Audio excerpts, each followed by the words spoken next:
Hi there, my name's Chris Widener. I'm one of the co-founders of ROI Expert Advisors, and I just want to let you know that we are rebranding the Big Mo Real Estate Radio Show to ROI Real Estate Radio. Still great content. We're still going to be motivating, still going to be helping you make more money, but just wanted to let you know we are now ROI Real Estate Radio.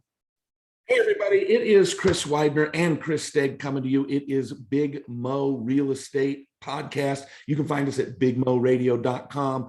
Be sure to jump on over there and take a look. You can find out how you can work with us directly. You can also get on our email list and watch past episodes and all sorts of fun stuff over there.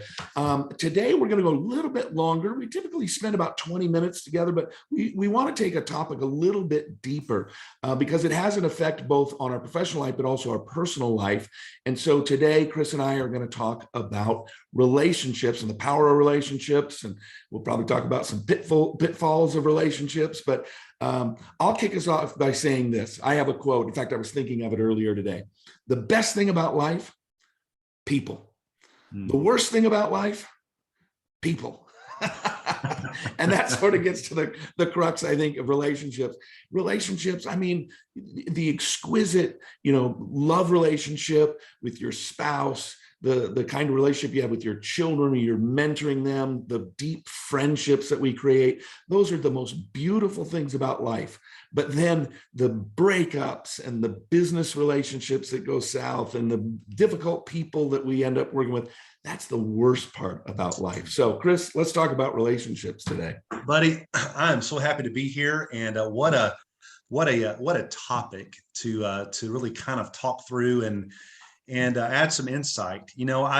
Most of us that may be listening in or even listening at this at a later time are in the business of relationships. We are selling houses, we're as real estate professionals. And it's important to know it's a shift, small thing. But if you're good at building relationships, you will win in this business. And a lot of the times we think we're in the business of selling houses. Well, that's what we do, but who we are is we are connectors. We are in the business of relationships. And if you can get good at connecting with people and listening, asking great questions, that will win you a bunch in this business. And so it's served me well. It served many well. And frankly, it's not just real estate. I mean, your auto mechanic ought to be good at relationships. Right. Your tax accountant ought to be good at relationships. I mean, people do business with people, right? And you end up finding a car dealer that you like, and you go back to that person, that not just even the dealer, but the salesperson, right? Because they took good care of you and all that. And yeah, so I'm excited to be able to drive down a little bit deeper on how to have, positive, effective relationships. Yeah, Chris, it was a book that I read early on in my career, and I think it was probably 25 years ago, and it's still to this day. It's a book that I go back and you highlight. It's one of those where you have a highlighter, not just a pen, but a highlighter. Right. And it was written by Kim Blanchard. It's called Raving Fans. Yeah. Then he later, about, I guess, 10, 15 years later, maybe this was in the early 2000s, he wrote a book called Legendary Service. And it talks about, people that essentially care. If you care, because we're in the business of in Austin. I'm in Austin, Texas, and Chris and Denise are in the Arizona, Phoenix, Scottsdale area. And there are 18,000 real estate agents, in the Austin Board of Realtors. Chris, there's probably something similar there in the Scottsdale area. We're talking about auto mechanics. I had a conversation this morning with a financial advisor. You could talk about insurance, P&C insurance. There's many to choose from. There's the one that is going to have a specific target audience, like a niche, the one that's going to ask great questions, that's going to care not only about yourself, but get to know the names of your kids and find out the hobbies and things that are important to people. what people value. And because here's the deal, I can sell a home. I mean, the person down the street can sell a home, and the person across the highway can sell a home. What separates you from those? And what we have done, and I think this is important, to master, is your phone contacts, people that are complementary to your profession, people that like and trust. Having a conversation with them. There's a quote I like to say on a regular basis, and that word of mouth can't be advertised against. It is king. It's the deal. And just like Chris, you were saying earlier, finding an auto mechanic that is going to do something special, someone that's going to go far beyond their job title, they're going to get massive reviews. Yeah. And there's people that we know, and I'm sure you guys know, that you will do business. It doesn't matter how big the big guys are, or how many coupons, or how many, discount deals or whatever's offered. You're gonna always go to that person because you trust them. You remember Well, I'll tell you a story. My son just got into the construction business.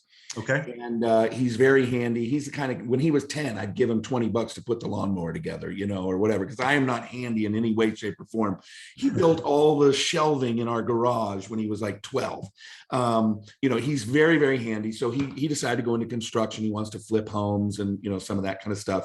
And he literally is teaching himself how to do drywall. And, he's built decks before on his homes and things like that. But so he's going into construction. So he picks up a little job. He's got some investors there, and they had him do, he remodeled a kitchen. And not an upscale kitchen, but, a normal home kitchen, right? So it wasn't a huge, he wasn't doing like multi-million-dollar homes or anything. And so he goes in and he does a great job. And the only thing he couldn't do is he had to hire electric. Mm-hmm. So he hires this electrical guy. Guy comes out, guy does the electric, guy leaves. A couple days later, Christopher gets a phone call. Hey, Joe, the electrician, said I need to call you. I have 3 houses stripped to the studs that I need remodeled. Will you do it? My son goes, yeah, sure, absolutely. He goes over, he gets the deal done. Before he could even call the electrician to say thank you, he gets another phone call. Hey, this is so-and-so. Joe the electrician said to call you. Boom, he gets up. Now he's doing an equity deal for he's going to do the remodel. He gets equity and it's rentals or whatever. So he finally calls this electrician. He's like, hey, like the project I did with you was literally the first project I've ever done. I really appreciate you referring me to other people. I just want you to, know that, but like, why would you be referring me out like this? And the electrician said, who was an older guy, my son's 30 and this guy's, 50s, in his 50s. He said, Chris, he calls him Chris, I call him Christopher. He says, Chris, you're professional. You treat me with respect. You respond in a timely manner. You are where you say you'll be at the time that you say you'll do it. And I looked at your work, it's really good. So I'm going to refer you to everybody. And I told him, I said, look, I have always believed that if you're in the construction business, and I would say this really in any business, but especially the construction business, because I've dealt with guys that do remodels. If you will show up on time and do your job for the price you would do it for, you will be rich. You'll be the number one guy, because that's the big problem with these remodelers and contractors. They don't show up on time, and then they end up charging you more than what they said they would.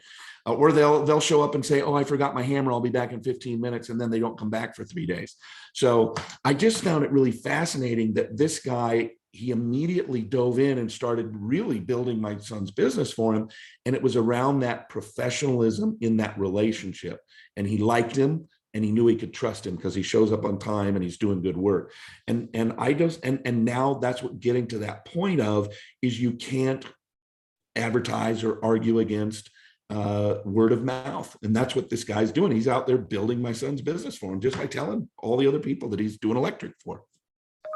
See, and that, just being punctual, there's several professions, like you're saying, in the remodeling business or in the construction business.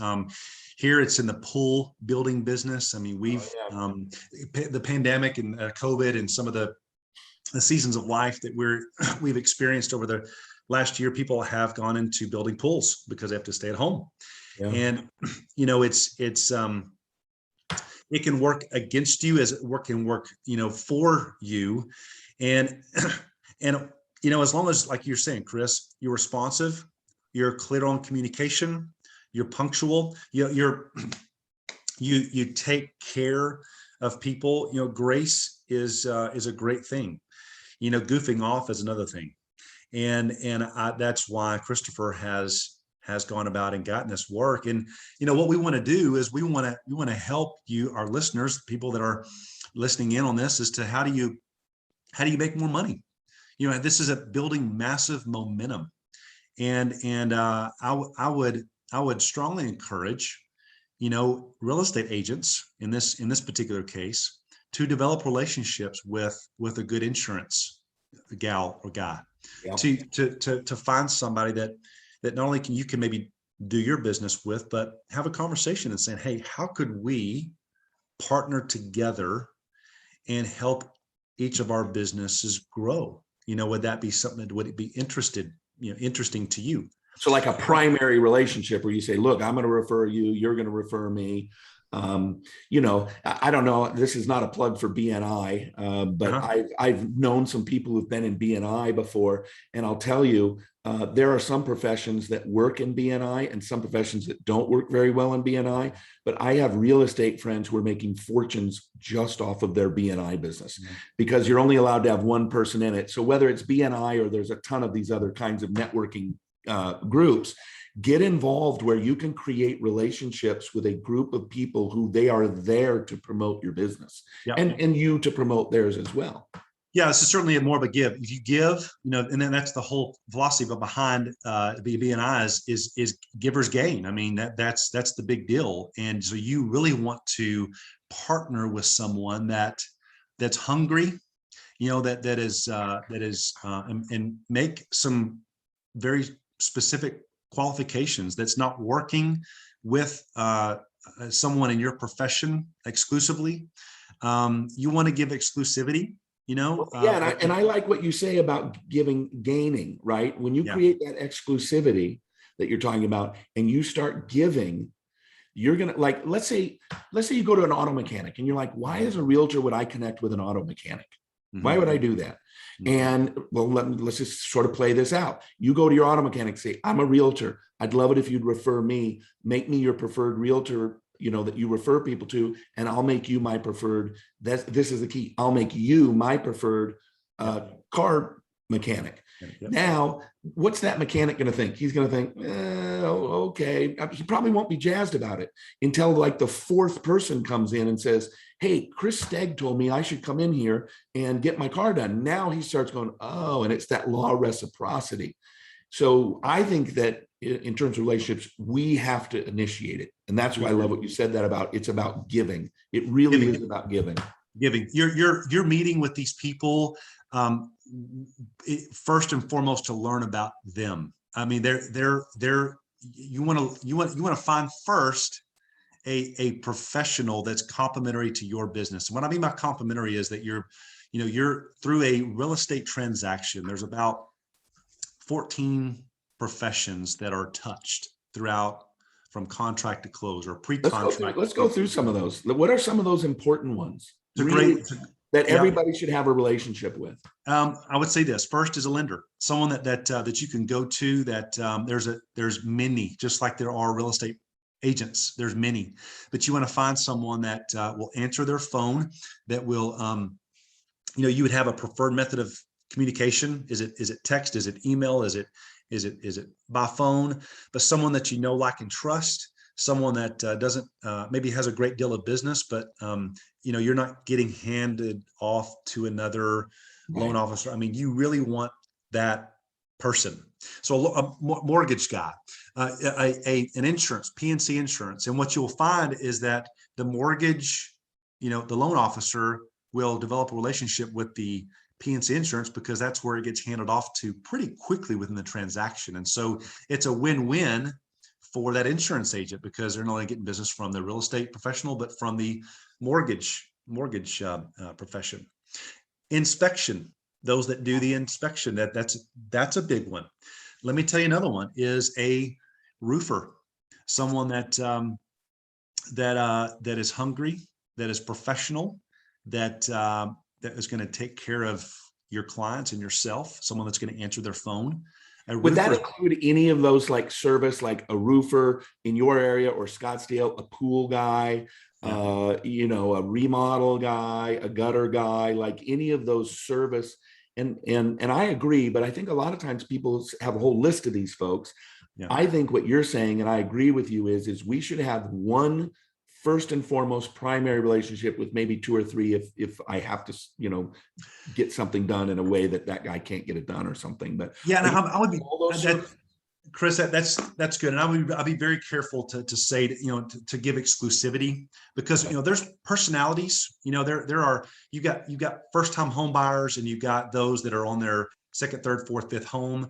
And you've got some lenders who have a specialization in first time home buyers. First time home buyers are going to need a little bit more of a hand hold. We're going to take you through the process. There's going to be a whole lot more of a, you know, phone call back and forth where, so you might have a fast, you know, get the process done quick hustler. Yes. Yeah. And maybe that's your high volume people who it's their 14th home, you know, and they just want it done, as opposed to what you're saying. That makes total sense to have. So maybe a primary in different categories, a primary for your new homes, a primary for your multi, you know, duplexes, you know, something like that. Yeah, that makes sense. Well, it's good to have a backup too, because, you know, seasons change. I mean, people go through industry moves, and they get out, and so it's good to have a good network of people, to have your primary go-to, but also, you know, explain that, you know, there's times, just like with me, I work more in the luxury golf course community, kind of, that's my niche. And so there are some that work in the first time home buyers, and I'm going to refer those out, not because I'm not open to working with them. It's just because that I have my target audience. And so that's communicated on the front end when you have those conversations. But you know, someone that I'd like to use the word ROI, real estate centric, so those centric to the real estate profession, your outside home services. So think outside the home, you know, and then interior or inside home. So stagers, painters, you know, plumbers, electricians, those are key. And if you can stay, I'm going to reiterate this, because that's the first time I've ever heard it. I want our people to remember it. I want to see if I remembered it. So ROI, real estate people, right? Yeah. Then you got the outside people, the roofers, the gutters, the yard guys, the swimming pools, and then the interior, which is your stagers. Perfect. That's a great way, folks. You should remember that, ROI. And then I would suggest you sit down and you put together a list. All the R's, all the O's, all the I's, categorize people, make sure that you have those people in place in your phone. You will find that you will have about 40 professions pretty quickly, and that list will obviously grow.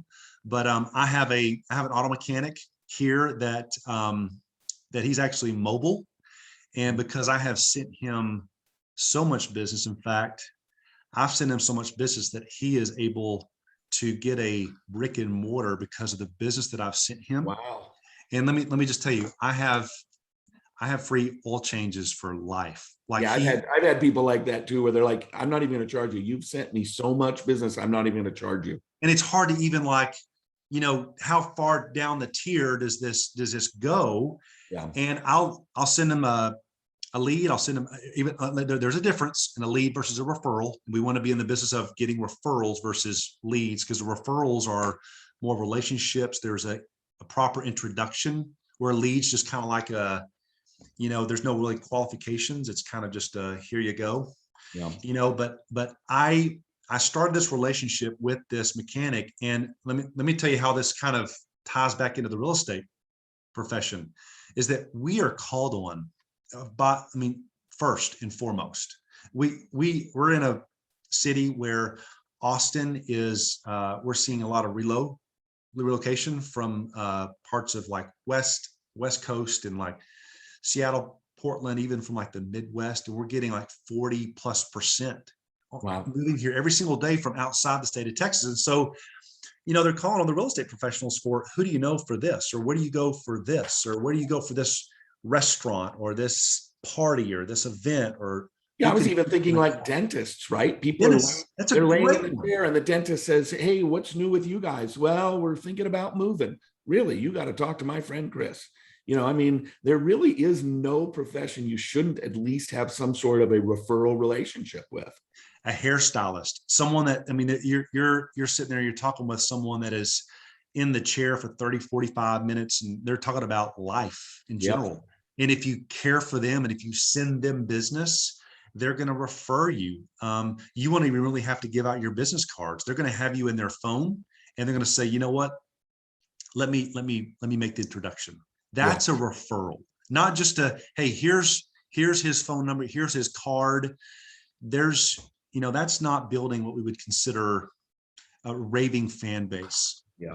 So someone that is like this auto mechanic. He's a raving fan because I've spoken from the rooftops. I mean, he will go above and beyond. And I've always said, I said, Todd, buddy, take care of them like you've taken care of me, and I will send you to the moon. I mean, I love using that story because he's over here in a second if we need him. I had a flat tire the other day, and who do I call? I call Todd because I know he'll be there. That's the other benefit. You get great service. When you give other people business, they take care of you. They'll give you great service. They'll drop something and run right over and serve you. Because, there's a book called Influence, The Psychology of Persuasion. I talk about it a lot because my book is called The Art of Influence, the one that I do most of my speeches on. And then Robert Cialdini did one called Influence, The Psychology of Persuasion. He talks about the 6 laws of influence and how you gain action, how you influence others and gain action from them. So that they follow you, buy from you, whatever. And one of them is the law of reciprocity. There is a psychological trigger that takes place in people's brains when someone has done something for them. And I'll tell you what, we have a mortgage guy, and redid the mortgage here a few years ago, refinanced. And this guy, or maybe it was a referral that we did, I can't remember. Anyway, he sent us a Dyson vacuum cleaner as our gift. And I'm like, it was so impressive to me. I mean, it was a handheld, but it was about this big or whatever, but it had to have been a couple $100. And it's just, Dyson is so cool looking and, whatever. And it really kind of triggers you. I mean, we like him, which is why we refer to him anyway. But how can you not refer your next one to the guy that sent you the Dyson vacuum cleaner? You kind of have to, right? And so I think it's really interesting, that whole concept of reciprocity. You do for other people, and then they will do for you. A lot of times we approach it. In fact, people ask me, how did you get so high in the speaking world so fast and work with all these famous speakers, Zig Ziglar and Jim Rohn and John Maxwell? And I said, I asked a different question than everybody else asked. Most people would meet somebody, whether it's a great realtor or it's a mortgage guy, or in my business, the speaking business, we would say, I want to be just like you, or I want to achieve something. Will you help me? Never go into a relationship leading with, will you help me? Because everybody's being asked to be helped, to give their help all the time. Go in with a different question. And this is what I did with those 3 gentlemen that I mentioned, and why I ended up working with them and it expanded my career. I went to them and said, how can I help you? So how can I send more people to your mechanic's place? How can I send more people to get their mortgage through you? How can I send more people to get their roofs redone with you? How can I send more people to your dentist chair? And when you start doing that and then actually do it, and 3 or 4 people now are telling that dentist, oh, Chris referred me, or the mechanic, Chris referred me. Now, all of a sudden, that trigger, that law of reciprocity comes in, and you won't be able to stop the business. You won't be able to stop the business. And we want to help you that are listening attract business and not chase business. Yeah. And this is how you build and make more money and build your business is you're attractive. People are coming to you because you've taken care of others. And this business that we're in is so much more fun and so much more profitable. when you can work in the capacity of attracting business where people are coming to you versus, we've all stayed in a special place, or I will never forget a Airbnb that we stayed in for years ago. And it was, we took our boat out and it was on the lake. It was in this gorgeous, it's Lake Hamilton, a beautiful place in the Ozarks. And the manager would come out every morning at 6:45 and drop a fresh bag of ice on the back porch. And if you're boating, or you're in the, if you're in that, that's one of your hobbies, how a bag of ice is like the deal, like you're always going to be taking drinks out. But it was consistent, and we were out there every week. Well, what's funny is there's probably hundreds of Airbnbs within a 100-block or 5-mile radius. Yeah. We always choose that one, and that story has been raved about to others that we know. And guess what? They stay there too, because of this, the little thing. Yeah. And so if you can find out what people value the most, and if you're like me, it's family. And if they value your family, and they find out their hobbies and their things that interest them, and I love that about the Dyson vacuum. I think on a future episode, we're going to talk through about memorable gifts. Yeah. And I will tell you right now, wine is a good thing, but wine's not really memorable. There are things that you want to provide that will outlast, a bottle of wine. Oh, I have a friend of mine who's a speaker, and he's a former fighter pilot.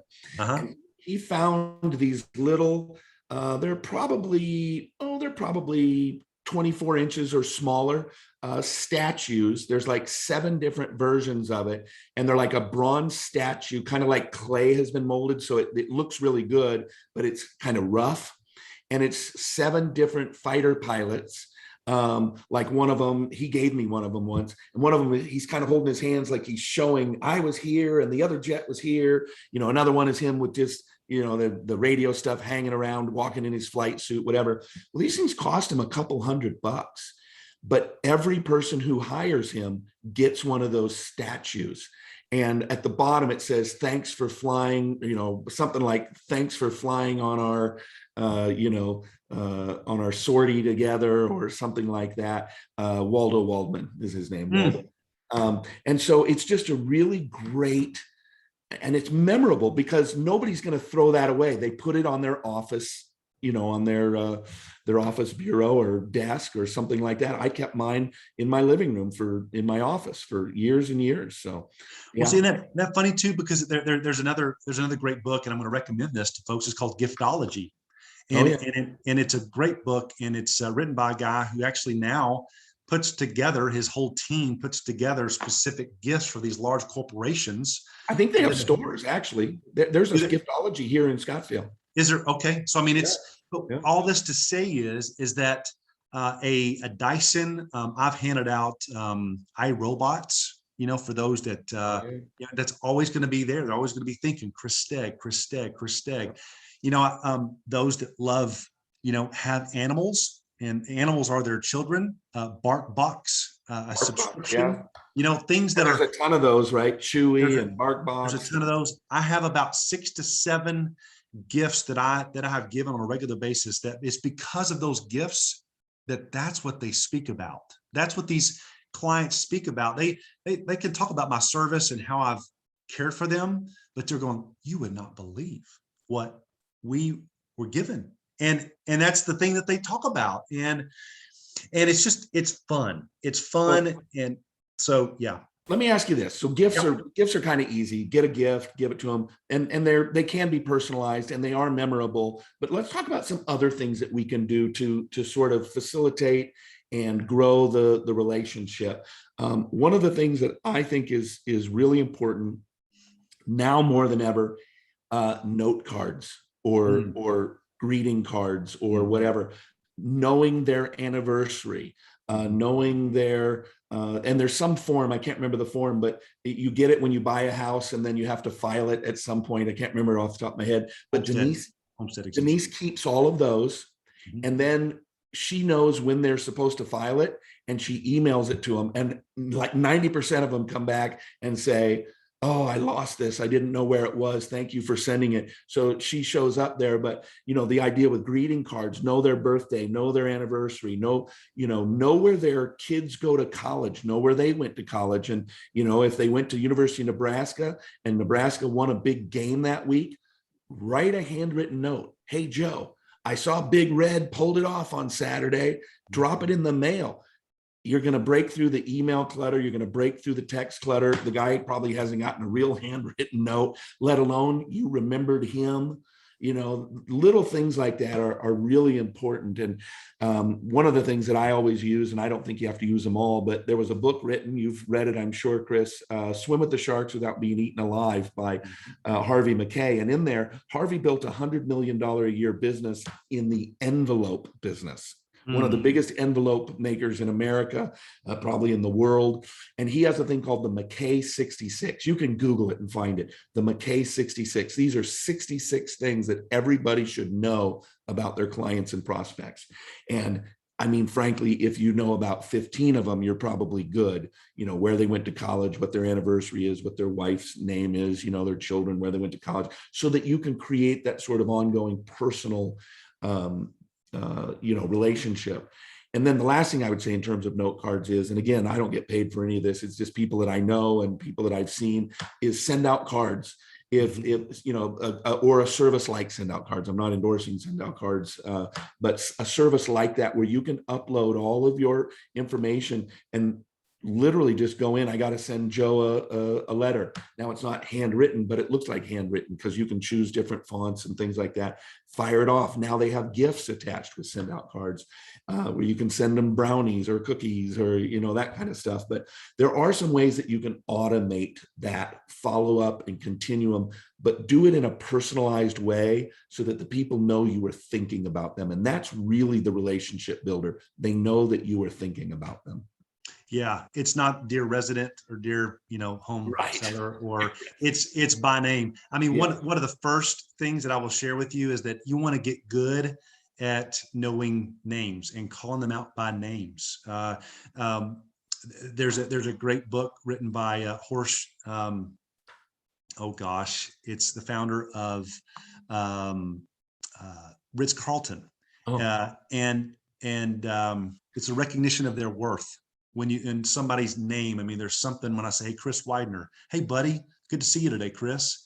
There's something about that instead of, hey, man, or just. Dale Carnegie said in How to Win Friends and Influence People, the sweetest sound on anybody's ear is the sound of their own name. Their own name. It's a recognition of their worth. And that, I love that. And so getting to know their names. And it's also, like you're saying, find out, I have an insurance agent that we still have a small policy with, but he sent out handwritten note cards to my girls' birthdays. Yeah.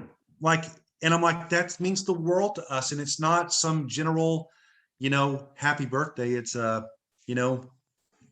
it's happy birthday. I know you're 7. 7 was a fun age for me, something like that. Well, they say, I read an article once about the #1 car salesman of all time.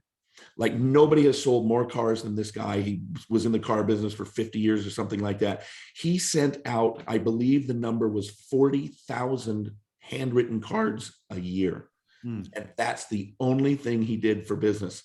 And now a lot of them were to the same people, right? Their birthday, then their anniversary, then a Christmas card or a Hanukkah card if they were Jewish or, whatever. He got it down to that. And he just had business pouring out his ears.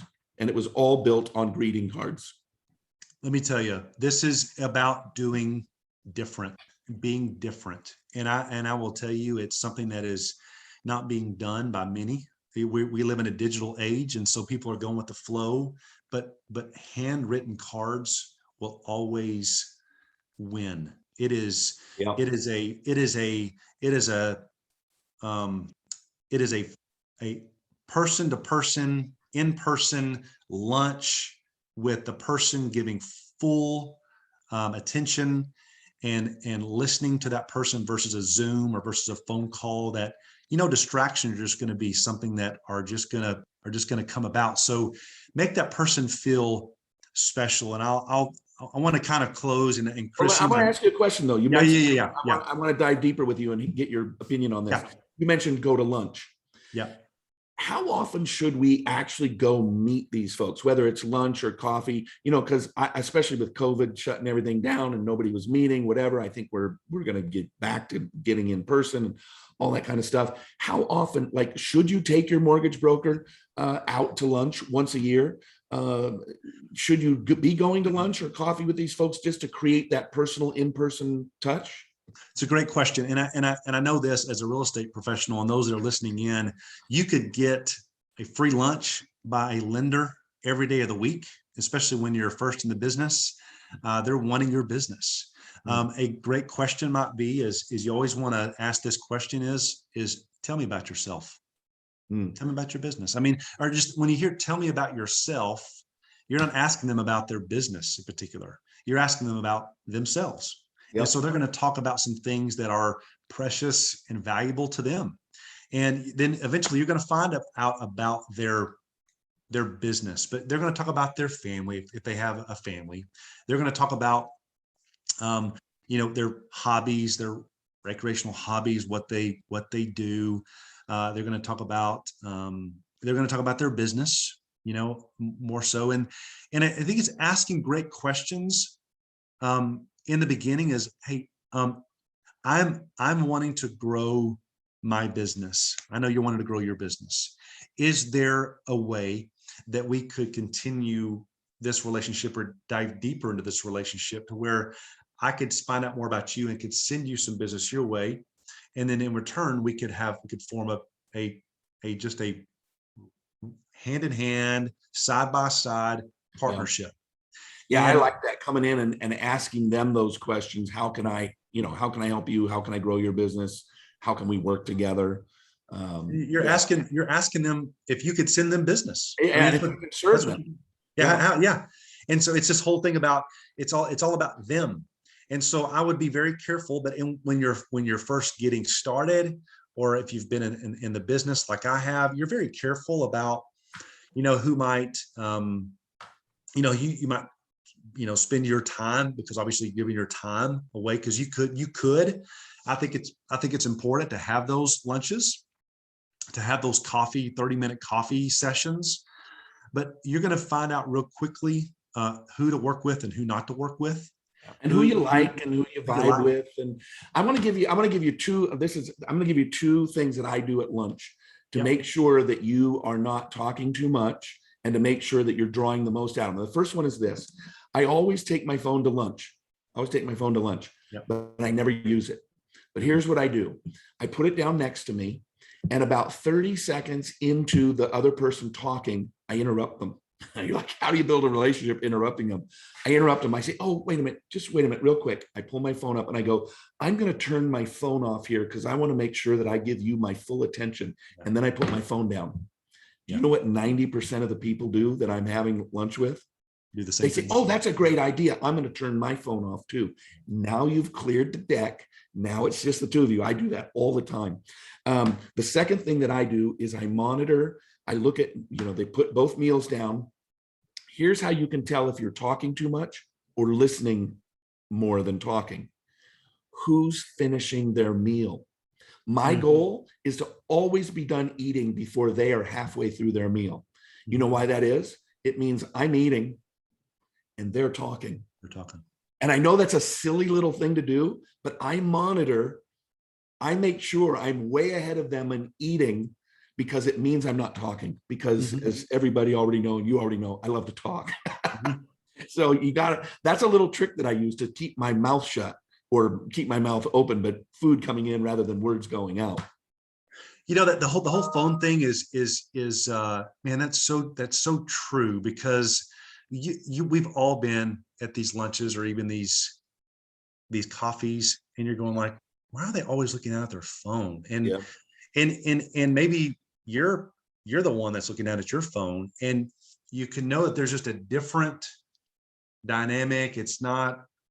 There's drifting, there's the way things that are coming out of their mouth are just not, it's like, Well, and This it guy's really shows not- disrespect. It's disrespectful. It's It just really is. disrespect. It shows that you don't care about the other person. I'll tell you a funny story. Denise and I were out about a month ago. We were out for dinner. We were at PF Chang's, and we sitting across from each other. And the woman comes back, the waitress comes back, and she says, "So will this be 2 checks or 1?" Yeah. And I looked at her. I'm like, did it look like we didn't like each other? We're married. We're married. Did it really look like we didn't like each other? She goes, "Oh no, the exact opposite. You guys sat and talked. You had no lulls. You were just talking and engaged. I didn't think you were married. I thought you must just be friends." And I thought, and then I thought, how sad is that? That the PF Chang's waitress thinks that if you're ignoring each other, that's a married couple, right? And so it really says a lot, right? If you're stuck in your phone, or it's actually kind of sad. You go out to a restaurant, and Denise and I, we love each other. We're talking all the time. And then you look over and there's 2 people on their phones. They're obviously a couple, and they're both on their phones and ignoring each other. Well, the same is true. That's particularly sad. But in the business world, it's just bad business. Because what you're saying, I mean, think about what you're saying. You're talking to somebody, and all of a sudden you go, like, your phone rings, and you're like, oh, hold on. It might be somebody more important than you. That's really what you're saying. Hold on. I want to check and make sure that this isn't somebody more important than you. And that's a really bad thing to say to your clients or prospects. You know, what's crazy is that there's nothing more important. I mean, obviously family is important, and there's times where, you know, I mean, those things, emergencies come up, but there's that conversation is the most important thing at that specific time. You're there, ultimately there to find out, you know, who they are, but you want to develop a partner, you want to develop a relationship so that they can, you know, bring you more business. And, you know, first impressions are key. I mean, they are, there's nothing like walking into church or a restaurant or getting your hair done, you know, or whatever it may be, that when they say, "Chris, hey buddy, good to see you." I mean, there's something like you want to go back. It's the Cheers effect, right? You know, there you go. It's the song from Cheers. Everybody wants to go to the place where, you know, everybody knows your name. And we want to have a tribe. We want to have connection, and I just think it's so important. So let's give some action points for people. What should people be thinking now as we're concluding this podcast? What do they need to be thinking? What do they need to go and do? So I would start right now with going through your phone contacts and building that list. That would be the first. Your ROI list, is that what you're talking about? ROI list, your real estate centric professions, those that are close, they're complementary to your business. So the insurance, mortgage dealers, those guys that are working within that transaction. And then those that care for your lawn, those that put up gutters, those that are plumbers, or those that are roofers. And if you don't have a gutter in or a roofer in your phone, go get one. Go to a real estate agent who you know, like, and respect and trust. Ask them, who's your go-to roofer guy? Let me tell you another one to have, and that real estate centric profession would be a divorce lawyer. Yeah. Someone, you know, I mean, that's a big estate attorney. Those that are first things first, when they sit down and have a conversation with those folks, the house comes up in always. It's the biggest asset for 99% of all the families. The biggest asset. Having 3 or 4 of those, and obviously, you know that they're going to send you more business than you'll be able to provide for them. But treat them with great service and answer your phone call. And so that's a good one. Then you got your interior, your stagers, those that work on the inside of the home, those that are, you know, some carpentry type folks, those that are in a flooring specialist. That's a big one. They're always having conversations. That's a big one. But start that list, 30, 40 names. Tops. And you don't want to. Huh? You don't want too many, 30 or 40. No. I mean, initially, I'm saying that's going to grow. But then here's what you do. You go out. We're in the relationship business. You go out and you start making appointments. And you're saying, "Hey, I want to have I want to take you out to lunch. I want to take you out to coffee, and I want to find out more about your business and how we could partner together on a few things coming up." Does that sound good? And so that's a good thing to do right now. And then when you make those appointments, it's first impressions. It is, tell me about yourself. Tell me about yourself. The focus is on, you're inviting them to lunch or coffee, but you're there to learn about them. Let them bring up, tell me about yourself, let them bring up that, but you're there to learn about them. And you're there to also ask the question at the end, if there was a way that we could, take the next step in partnering together on some business. Would you be open to me sending some business your way? That's a great way of putting it. Would you be open to me sending some business your way? Nobody's going to go, please don't send me any more business. I have more business and I know what I need to do. And just know this, it's funny. And just know this: there's going to be some professions that are going to be more of a transaction, where us in the real estate profession, we know that 1 or 2 referrals a month are make up for the 30 or 40 electrician or auto mechanic or little small or more incremental type invoices. So find a good deck and fence builder, find a good a GC. These are good outside services, but ROI is a great go-to for that. You'll find that you'll get 30, 40 names, ask great questions, and then we'll talk through on a future episode on how to go about maintaining these relationships. Yeah, we could probably do episodes literally on just what to talk to your roofer about, just what to talk to your appraiser about, just what to talk to, all those. Well, Chris has just given you 3 months worth of work, literally, to make that list and to take them all out to lunch. You'd probably take you 2 or 3 months, but I would recommend that you do it. And Chris, you want to take us out today? Let's do it. Guys, thank you so much for joining us today. We're looking forward to coming back on a regular basis to have a conversation with you, to give you some nuggets on how to create, build more momentum, and that you'll get motivated, and ultimately you will make more money. That's what we're here for. We want to help you with that. So you can find us at bigmoradio.com, and you can find us on YouTube and Instagram, Facebook. Find us, like us, hit the heart, love us, whatever it takes. But we'd love to have you a part of this weekly and regular routine of the Big Mo Real Estate Radio Show. So thank you so much, Chris, for joining us and being my co-host here. And we'll see you next time. Thank you so much. Y'all have a great day. See you next time. Hey, folks, I'm hoping that you enjoyed that great episode. And I just want to remind you that we are now ROI Real Estate Radio. Be sure to check us out and share this video with all those who will enjoy it. Take care. Thanks. Bye-bye.